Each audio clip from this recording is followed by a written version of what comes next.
నువ్వు నూరుతున్నప్పుడు, బయట తోటి చెమట నువ్వు తుడుచుకున్నప్పుడు,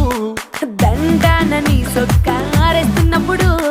నీ ఒంటి వాసన తెగ గుర్తొచ్చినప్పుడు, రెండు చేతులెత్తి జుట్టు ముడిసినప్పుడు, జండు కత్తుకొని పడుకున్నప్పుడు, అలసిపోయి నువ్వు ఆవలించినప్పుడు, వచ్చుండై ఫీలింగ్స్ వచ్చి వచ్చి చంపేస్తు